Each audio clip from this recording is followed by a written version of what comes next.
So what I want to know is, what are your top three priorities if you are elected in Senate, and how do they differ from the current Senator Hickenlooper's positions? Well, Medicare for all is absolutely essential, and I would be advocating for that as strongly as I knew how. Our current senator does not support Medicare for all. We need a healthcare system in this country that is universal and accessible to everyone. Healthcare costs are the leading cause of bankruptcy for Americans, and that just has to stop. I came to Medicare for all because when I was researching the policy aspects of this, we're the only country of our sort that does healthcare the way we do, which is through employers largely. We have more expensive healthcare with inferior outcomes as compared to comparable countries. So that's just, there's nothing really useful about the way we're doing things. But there are entrenched interests that like the status quo. And Senator Hickenlooper pays attention to them, and I simply would not. This is a major change that needs to happen, and it's a source of distress in Americans' lives, and it just needs to be fixed. So fixing healthcare, Medicare for all, that is a very important priority to me.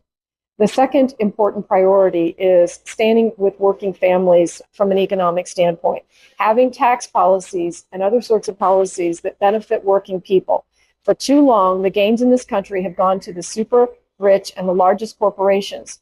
As we have made productivity gains over the last 40 years, the benefit of those gains has gone to the top sectors of our society, leaving working people behind.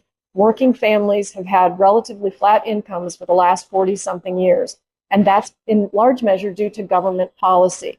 So when you have billionaires and even multimillionaires like our governor, who can at times pay no federal income tax, that's just wrong. When corporations can go without paying federal income tax, that's just wrong. We need fair tax policy. We need full deductibility of medical expenses until we get Medicare for all.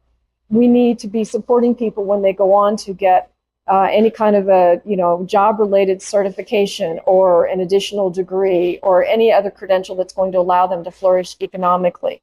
We need to be helping lift people up rather than pushing them down as we do now. The student loan debt in this country is exorbitant. Tuition keeps rising. Students have to take on more debt. They work jobs that they can't, it takes away from their time from their schoolwork. It's a completely unsustainable and unjust system. And in large measure, that's from the unfair tax policies that we have right now. Corporations used to pay 52% in income tax. Now it's down to 21%. We need to restore things back to where they were. And then we need to think about predatory corporate practices.